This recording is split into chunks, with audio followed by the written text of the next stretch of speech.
Subhanallah walhamdulillah wa la ilaha illallah.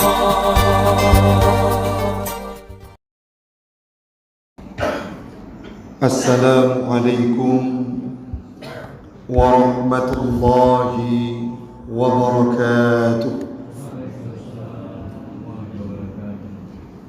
Alhamdulillahilladzi أمرنا بالصيام في شهر رمضان والصلاة والسلام على سيدنا محمد خير الأنام وعلى آله وصحبه ذوي الكرام أما بعد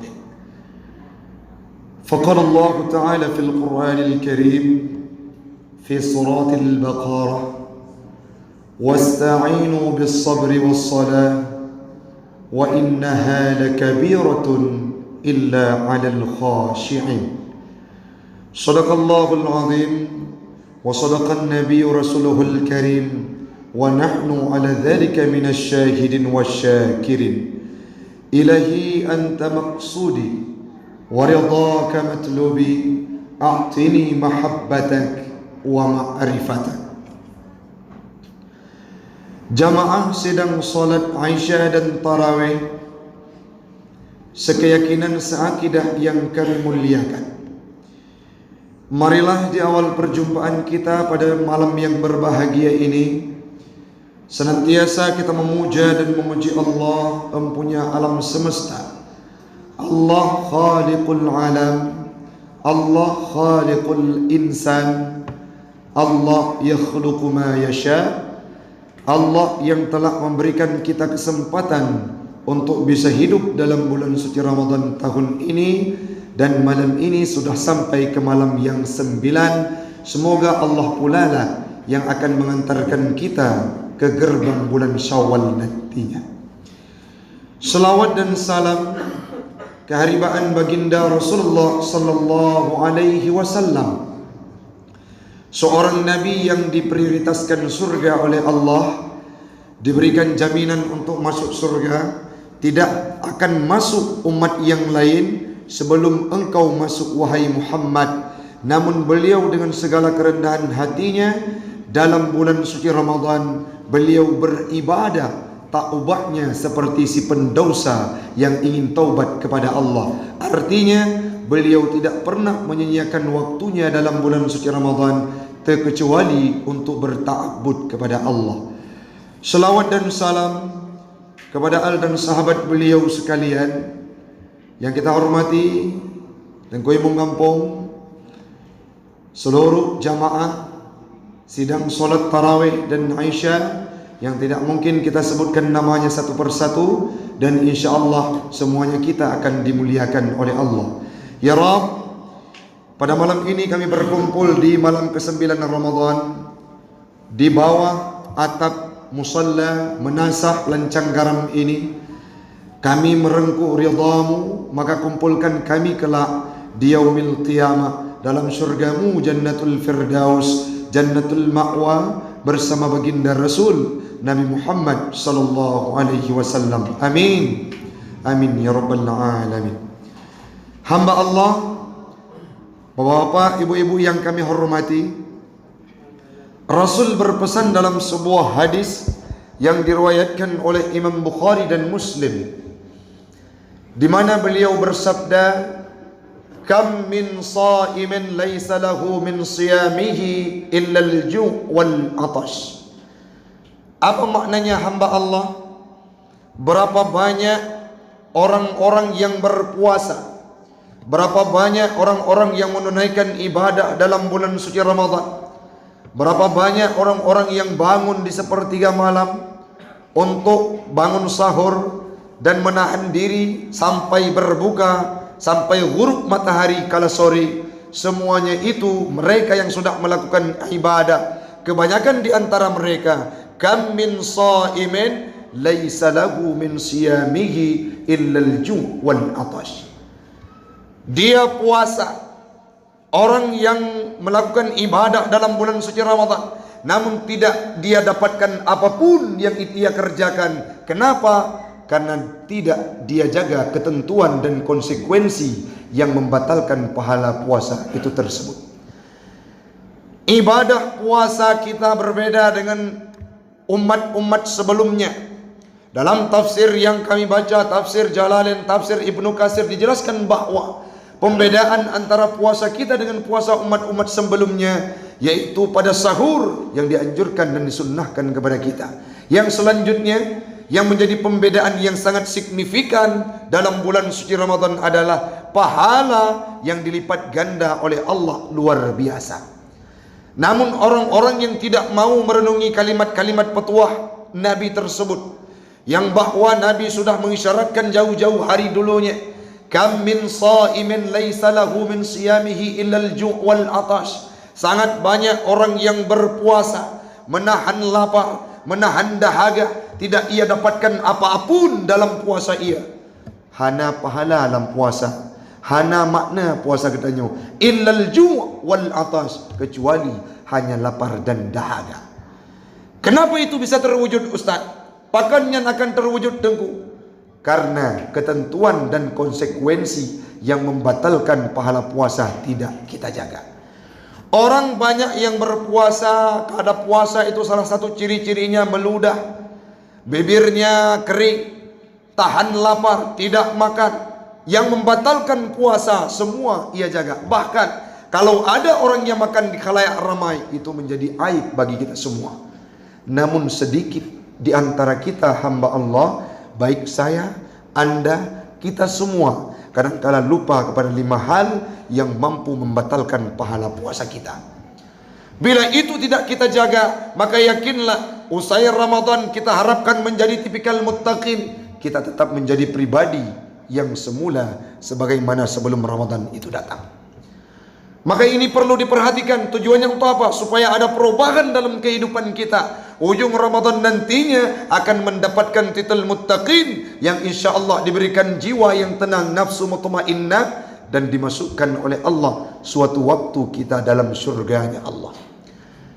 Sekarang akan kita bacakan hadis Nabi, khamsu yufattirus sha'im, 5 perkara yang akan mampu membatalkan puasa.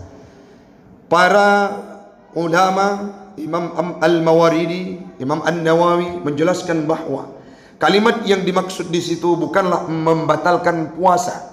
Yufattirus shaim ay thawabahu, artinya membatalkan pahala puasa. Yang pertama, al-kidbu, dusta, berbicara tidak sesuai dengan kenyataan. Ini adalah suatu hal yang sering kita dapatkan, tidak hanya di kalangan anak-anak, remaja, pemuda, orang dewasa, bahkan yang sudah tua renta pun kizbu ini, kizib ini, dusta ini sudah digrogoti ataupun menggerogoti kondisi kita. Cukup dik urang takalan baik long drone kita nyoban Bandung, kadangkala tidak hanya dalam bulan suci Ramadan, untuk meninggalkan kalimat dusta itu adalah sebuah kepayahan dalam kehidupan kita. Sedangkan Rasul berpesan 5 hal yang akan mampu membinasakan pahala puasa kita. Salah satu di antaranya adalah al-kidbu, dusta. Yang kedua yang sering kita dapatkan hamba Allah, al-ghibah. Ma makna ghibah ya Ustaz? Berbicara terhadap kekurangan orang lain yang ia tidak suka. Dalam tafsir, dalam kitab Taisirul Khalaq disebutkan bahwa al-ghibah hiya dzikru akhika bima yukrahu walau fi wajhihi. Kita bicarakan terhadap orang lain dengan sesuatu yang membuat dirinya marah, walaupun sesuatu tersebut ada pada dirinya, walau fi wajhihi. Contoh, misalkan ada seorang yang hitam legang, puas hitamnya dengan kalimat yang kita utarakan sesuai dengan kenyataan. Dalam kondisi realita memang dia orang yang hitam, namun kalau dia dengar sendiri akan membuat dirinya marah, maka itu termasuk dalam ghibah. Membicarakan terhadap seseorang di belakang, walau sesuatu yang kita bicarakan dia alami, itu termasuk dalam ghibah. Orangnya tak bayangkan hamba Allah. Kita yang berpuasa setiap harinya yang mencari di mana ada kerumunan, di mana ada tempat-tempat untuk kita berbicara, sehingga kalimat yang kita utarakan menyebutkan nama orang lain dengan hal-hal yang ada kekurangan di tubuhnya, itu termasuk dalam ghibah, sehingga dibakar amalan kita, tak ubahnya seperti daun yang kering kerontang. Tak puasa cula calau 8 Ramadan kau likut kada kabe muthiro dan tinggal. Sahur kita bangun, tahajud tidak pernah kita tinggalkan. Kita ibadah luar biasa, namun kita adalah orang yang sibuk dengan mencari kekurangan orang lain, dan kita bicarakan akan dibakar semua pahala puasa yang telah kita kerjakan. Hamba Allah orang syi'lun, ghibah ini sebuah hal yang termasuk dalam kabair, dosa besar. Orang-orang yang mengupat, orang-orang yang membicarakan terhadap orang lain, harus ia cari dan minta maaf, baru Allah memaafkannya. Orang yang kita hisab, tak hitung, kita lihat, kita buka lembaran-lembaran masa yang lalu, berapa banyak orang-orang yang sudah kita bicarakan. Kadang-kala orang itu kita kenal, atau orang itu sepintas lewat di depan kita, kita tidak tahu siapa dia, dan kita mengghibahnya. Kemana kita cari orang tersebut untuk kita cari maaf, minta maaf, sehingga kalau itu yang sering kita lakukan dalam ibadah bulan suci Ramadan, akan dihapus semua amalan kebaikan yang kita kerjakan. Tidak hanya berbicara terhadap orang lain, kita yang mendengar, kita yang duduk dalam tempat gunjingan, ghibahan, tempat orang-orang yang sedang membicarakan terhadap kekurangan orang lain, kita pun termasuk salah satu di antaranya kalau kita tidak mencegahnya. Gadget marak di kalangan gedanya. Hana orang yang hana Android, hana orang yang hana HP. Namun YouTube yang kita buka, media yang kita buka, semuanya terhadap pulau orang-orang yang gencar dengan informasi artis, informasi kekinian, menyangkut dengan berita-berita orang lain. Kalau orang yang membicarakan diberitakan terhadap kekurangan orang lain, artinya kita mendengar orang yang sedang ghibah, kita pun akan dihapus pahala puasa yang kita kerjakan. Maka solusi terbaik dalam bulan suci Ramadan, berdiam diri di rumah ataupun jangan berkerumunan, karena akan terwujud pembicaraan terhadap orang lain. Tengku hanapu tajak lam kelompok, kamu inang insyaallah mudendra. Urang inang adalah urang yang mampu berbicara 22 ribu kalimat tiuro, dari bunga sampai teput sampai malam. Menyana orang agam yang perhaba lagi berarti ciparik sak lami pu inang pu agam. Menyauri inang yang tegak iem harus parik sajid. Kodrat manusia, perempuan dan laki-laki berbeda. Orang inang pepet sampai 22 ribu kalimat tiuro. Uragam sampai dari 9.000 sampai 14. Siapa yang kemukakan tersebut? Ustadz Salim Fillah. Beliau sampaikan. Namun orang perempuan yang berbicaranya sangat banyak, identik perempuan itu dengan cerewet, identik dengan perempuan itu punya bahasa Aceh mepepet. Mepepet itu bisa dialokasikan ke tempat yang positif. Bagaimana contohnya? Nah, ini itu iya adik udah pipis lagi, alhamdulillah, tanda adik sehat. Dari bunga pun kuat manok dapat haba sampai teput, tapi haba yang bermanfaat. Uragam juga menang, mampu berbicara 9.000 sampai 14.000 kalimat. Namun semua yang kita utarakan dalam keseharian, jangan sampai termasuk di dalamnya adalah gunjingan yang kita sebutkan kepada orang lain. 8 ura kata puasa kau likut rugo, 8 ura tak tenduk yang kau likut tidak bermakna. 8 hari kita sudah menunaikan ibadah Ramadan yang kita harapkan setahun yang lalu, hari ini dihidupkan oleh Allah, kita tidak mampu menjaga pahalanya, maka kita termasuk dalam kategori orang yang rugi. Itu yang kedua, hamba Allah. Yang ketiga, namimah. Namimah adu domba. Bahasa Aceh lat mirah. Jak menyajinau sering ataupun yang lagi marak dengan pelakor. Pelakor termasuknya dalam namimah, adu domba. Ja rumah go pekaru go, lakaru inang lakoi, sehingga rusak rumah tangga orang. Kita termasuk dalam orang yang namimah. Begitu juga kita yang laki-laki, tajak bati A dah pegah meno, tajak basi B dah pegah medi, sehingga terjadi perselisihan di antara dua orang tersebut karena ulah kita. Khawarij adalah orang yang gencar melakukan namimah, adu domba, menyebarkan berita bohong di antara Ali dan Umayyah, di antara Ali dan satu lagi kabilah. Dua-duanya sahabat Nabi, dua-duanya keluarga Nabi, namun karena terpengaruhi oleh orang-orang Khawarij yang gencar melakukan namimah sehingga mereka terprovokasi dan bertumpah darah. Uronyo namimah mantengna dalam tubuh gedanyo, maka puasa hana makna urang silun. Kam min sa'imin laisa lahu min siyamihi illa al-ju' wal atash. Padum nala urang-urang yang puasa dalam bulan Ramadan tidak ia dapatkan kelebihannya kecuali hanya lapar dan dahaga. Kenapa? Karena tidak ia jaga hal-hal yang membatalkan pahala puasa. Yang selanjutnya al-yaminul kadzibah, sumpah palsu. Bacut-bacut wallahi, bacut-bacut ballahi, tallahi. Berangka pula mudip danyo nak yakin urang meh kalimat-kalimat sumpah itu akan berakibat batal semua pahala puasa yang kita kerjakan hamba Allah. Yang terakhir, yang paling sering kita dapati adalah an-nadru bisyahwah. Kalau sesuatu dengan pandangan syahwat itu mampu mengurangi bahkan membatalkan pahala puasa yang kita miliki. Urang agam kalau nurina an-nadru ula laka. Na urina kadang-kadang hana pakai jilbab, hana getup aurat, tanya lewat waktu tawa subuh. Lihat jemaah tawa subuh tanya ya agak-agak. Mata mentang get, mentang fresh, mentang tehak. Lewat tanya tekalan orang yang tidak berjilbab. Artinya melihat aurat orang. An-nadru ula laka. Pandangan pertama kepadamu.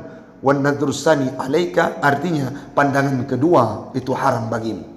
Tekalan pun karena kebegah hidungku jeut maka anak klep-klep mata. Ja'ayu belut sampai be. Itu juga termasuk dalam kategori an-nadru bisyahwah. Waktu itu aku deh menyatanya yang orang hantam latihan puasa nyanta sang light tang sirup melon rui babah ada ping bak bine lux mawe watewi ada kan es doger, es campur, es dawet.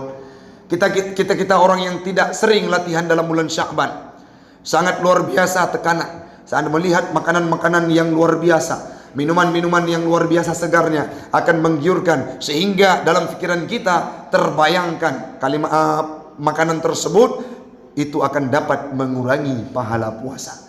Menyabah Aceh kekun kalan bila ingat kepaik dalam bulan Ramadan akan batu pahala puasa. Menancit yang uragak tak kalan nurina metup aurat get, tapi yang dibayangkan bukan itu. Truk bak tapak silap medum lumboy itu akan batal pahala puasa kita. Maka an-nadru bisyahwah ini perlu kita jaga. Lebih-lebih kita orang yang bergerilya, yang melakukan aktivitas dalam bulan suci Ramadan.